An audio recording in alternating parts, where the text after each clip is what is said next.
আসসালামু আলাইকুম, কেমন আছেন সবাই? জানি কেউই ভালো নেই আর ভালো থাকার কথাও না। চারিদিকের যে পরিস্থিতি সবাই আতঙ্কে আছে। আমি তো আতঙ্কে ভয়ে বাচ্চাদের এই 2 দিন স্কুলেও পাঠাচ্ছি না। আসলে আল্লাহ যার কপালে যা লিখে রেখেছেন তা সেখানেই হবে। তবুও মা তো মনের ভিতরে ভয়টা কাজ করবেই। কখনোই একটা জিনিস দেখবেন মাদের মনে কখনোই ভালো কিছু আসে না। আগেই খারাপ আসবে তারপরেই ভালো কিছু আসবে। ফেসবুকে ঢুকতেই পারি না। ফেসবুকে ঢুকলে এই মর্মান্তিক দৃশ্যগুলো চোখে পড়ে। এতটা কান্না আসে যা বলার মতো না। এমন কোনো দিন নেই মনে হয় কান্না করি নেই। এই 3টা দিন একভাবে ভিডিও দেখলেই চোখ থেকে পানি পড়বেই। আমি শুনেছি এই স্কুলটি এখানে করার অনুমতি দেওয়া হয়নি, তাদের বাধা দেওয়া হয়েছিল। কারণ এখানে প্লেন বলেন, ফাইটার জেট বলেন, সব কিছু এখানেই আসা যাওয়া করে। এই কারণে এখানে কিন্তু অনুমতি দেওয়া হয়নি। তবুও এরা কিভাবে করেছে তা তো সবাই বুঝতে পেরেছেন। তারপরও এরা জোর করে ফেলেছে। এখন যেখানে মানা করা হয়েছে, নিষেধ করা হয়েছে, অবশ্যই সেখানে অ্যাক্সিডেন্ট হবেই, এটা স্বাভাবিক। এখন কিছু টাকার বিনিময়ে যে কোনো স্থানে, যে কোনো জায়গায়, যে কোনো প্রতিষ্ঠান তৈরি করা যায়, এটা এখন স্বাভাবিক ব্যাপার হয়ে গেছে। বিপদ হবে জেনেও আপনারা কেন এমন জায়গা বেছে নেন আমি জানি না। আর এই যে আদ্যিকালের ব্রিটিশ আমলের ফাইটার জেট কেন নামিয়েছে, কেন অনুমতি দিয়েছে নামাতে, সেটাও বুঝতে পারছি না। যেখানে এত মানুষের চলাচল, কী করে আপনারা এইসব জায়গা ট্রেনিং দেওয়ার জন্য বেছে নেন বুঝতে পারছি না। আসলে মানুষের মূল্য এখন আর নাই। এখন মানুষকে মানুষ টাকা দিয়েও কিনতে পারে, এজন্য মানুষের মূল্য এখন আর নাই। আর কোনো পাইলট চাইবে না কখনো এতগুলো মানুষের উপরে প্লেন ক্র্যাশ করায়। কারণ এরা বুঝতে পারে যে এখানে মানুষ আছে, কেন আমরা মানুষ, আমার একটা জীবনের বিনিময়ে এতগুলো মানুষের মৃত্যু আমার হাতে হোক, এটা কেউই চাইবে না। আসলে এটা অ্যাক্সিডেন্টলি হয়ে যায়। কারণ সব পাইলটই চেষ্টা করে যে কিছু মানুষ বেঁচে যাক আমাদের একটা জীবনের বিনিময়ে। তাই এরা সবসময় চেষ্টা করে খালি একটা জায়গায় নিয়ে প্লেন ফেলানোর। এমনও দেখেছি, এমনও বিমান আছে পানির ভিতরে গিয়েও তারা পড়েছে এবং সেই বিমানের ভিতরে তাদের মৃত্যু হয়েছে। তাহলে উনিও চায়নি কখনোই যে এতগুলো মানুষের মৃত্যু হোক।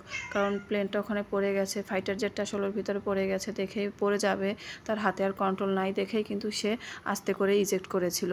আর ইজেক্ট করেই সে অন্য একটা বিল্ডিংয়ের ছাদে গিয়ে পড়েছিল।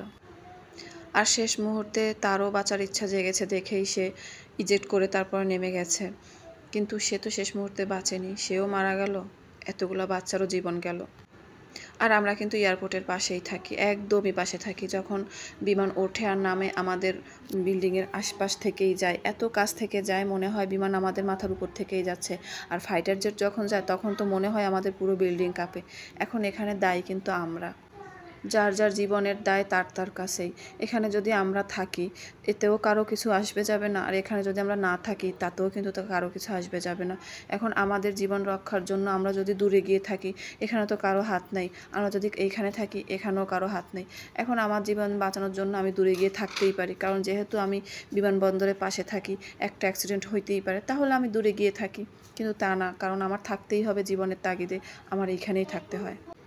আসলে জীবন মানেই যুদ্ধ, জীবন মানেই অ্যাক্সিডেন্ট, জীবন মানেই বিপদ থাকবেই, এটাই স্বাভাবিক। এই বিপদ থেকে উদ্ধার নিজেদের করতে হবে, এটাও স্বাভাবিক। আর আমার মনে হয় একটু সাবধানতা অবলম্বন করলে হয়তো এরকম বড় অ্যাক্সিডেন্ট হবে না। আর এই যে ভাঙাচুরা প্লেন, ভাঙাচুরা ফাইটার জেটগুলো মনে হয় বাদ দিলেই ভালো হয়।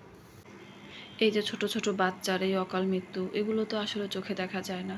আমাদের সামান্য একটু হাত পুড়ে গেলে আমরা এত কষ্ট পাই, এত যন্ত্রণা সহ্য করতে পারি না আমরা এই যন্ত্রণাগুলো। পেস্ট লাগাই, বরফ লাগাই, লাগাই, ওষুধ কিনে এনে খাই। তো এই যে বাচ্চাদের শরীর থেকে চামড়াগুলো যে খুলে পড়ছে, এগুলো আমার মনে হয় না কোনো সুস্থ মানুষ দেখলে চোখ থেকে পানি পড়বে না। আল্লাহ, তুমি এই সন্তানহারা মায়েদের ধৈর্য দাও। যারা মৃত্যুবরণ করেছে তাদের তুমি জান্নাত দান করো, আর যারা এখনও অসুস্থ তাদের তুমি সুস্থতা দান করো। যে পাইলট মারা গিয়েছে তার মা আর তার ওয়াইফের কান্না চোখে দেখা যায় না, তাদের কান্নাগুলো আসলে মনটা ছুঁয়ে যায়। বাচ্চাদের সাথে সাথে ওনারও তো প্রাণ গিয়েছে, এটা আসলে মানতে হবে সবাইকেই। কারণ দোষ ভুল এটা এখন না দেখে সবার জন্য আমার মনে হয় দোয়া করা উচিত। সবাই সবার সন্তানদের জন্য দোয়া করবেন। আল্লাহ হাফেজ।